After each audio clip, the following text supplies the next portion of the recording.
Hi guys, welcome aboard for the Atlas Invasion build guide. For this one, we're going to be doing a trapper, and I'm going to do something a little bit different, which is I'm going to break into all of the different trap playstyles. Before we get into that, if you would please consider liking, commenting, and subscribing. It really does help the channel grow. And let's get into the different leveling traps. The first clear speed trap that we're going to use is Lightning Trap, which you get at level 12. We're going to use that with multi trap and pierce.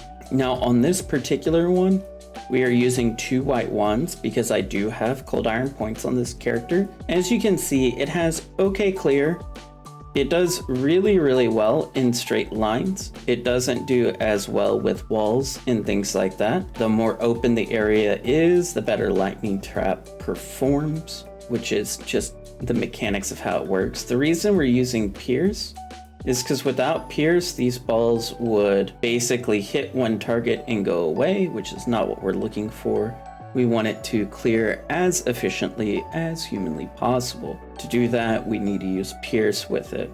Now, another option you do have is if you do get lucky early on and get Deerstalker boots, you can also run arc, which arc chains and doesn't have a projectile, so you don't need pierce with it. So you can just add a flat damage, either added lightning or added cold with it if you're on a 3-link. And then if you're on a 4-link, once you have access to it, just add in trap and mind damage and it will absolutely clear until you are set up and ready to go with Exsanguinate Traps. And you should probably use those Deerstalkers even with those, because it saves you from having to run the trap support gem, which is very nice. Ice Trap is going to be a little bit different mechanically. It has a much bigger area that it covers. It is a little bit higher damage wise, and it doesn't need pierce. However, it doesn't have the same clear where it will spread in every direction, so it's a little more concentrated. Exsanguinate is kind of the best of both worlds, and we'll get into that here in just a moment. But the reason why we transition from Lightning Trap to Ice Trap is Ice Trap just feels a lot smoother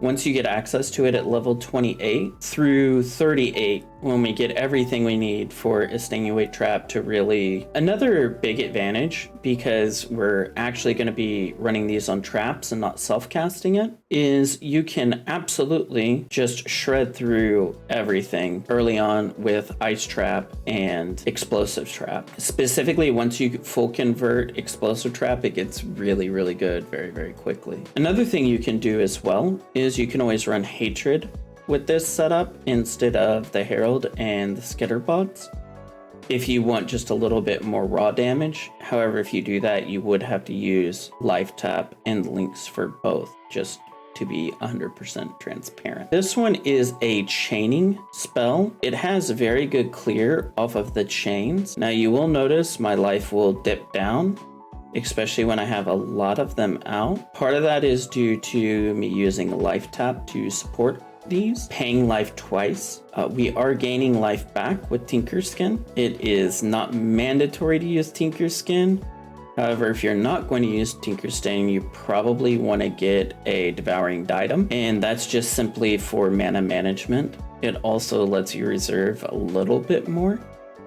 And then you would obviously move your auras into that helmet if you are going to go that route, as it just gives you a little bit better experience. But this gives you a pretty good idea of the clear speed that you can be expecting. This is a level 81 character at this point. Just a character I was playing earlier in Scourge League that I never made a build guide or anything like that for, and kind of shows you a little bit of boss damage right there with the invasion monster. Now, some of these bosses, because it can get anything the Maven can get, which is a very wide array, different bosses that it can pull. Anything that you aren't 100% comfortable fighting, just skip it, because it just hurts your race progression, especially in hardcore. Another thing that'll be very important here is going to be your flask management will be very important for this league specifically. It's going to be a big deal. And as you can see, it has pretty good boss damage. Yeah, it's just a very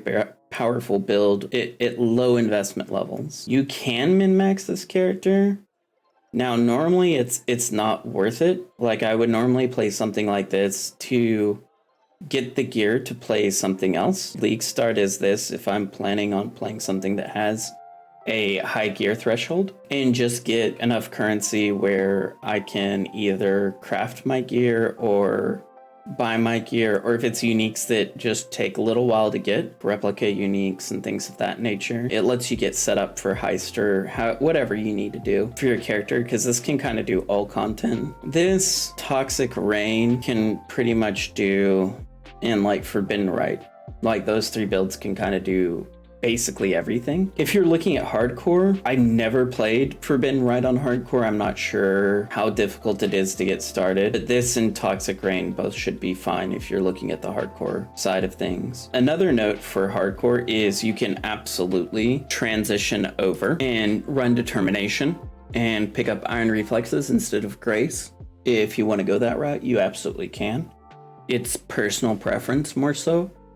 But I do know that there's several hardcore players that will run Grace, and there's several hardcore players that will run Determination. All right, so for the path of building, as always, there are multiple different trees that kind of take you from the early game into the end game. I do have a version with and without clusters. Another thing on this one specifically is the note section is a little more up to date. I have done a couple of things in the last couple of builds that I think are really, really good. You'll notice the gems are color corrected. That way, when you're going to buy a specific gem, you know what color you're looking for, just to hopefully make it a little bit easier on you. Then once we get through all the progression all the way through here, which is, it kind of stops at 38, because by then you have every gem available to move over to the in-game setup. Once you have the links for it, then you'll have a tips and tricks section, which will cover for if you're on Trade League, Deerstalkers, Cold Iron Points, Mistwall or Replica Mistwall. The difference between Mistwall and Replica Mistwall gives you a 75% chance to block attack. Replica Mistwall gives you a 75% chance to block spell. If you're noticing that you're having an issue with attacks, go normal. If you're noticing you're having an issue with spells, go Replica.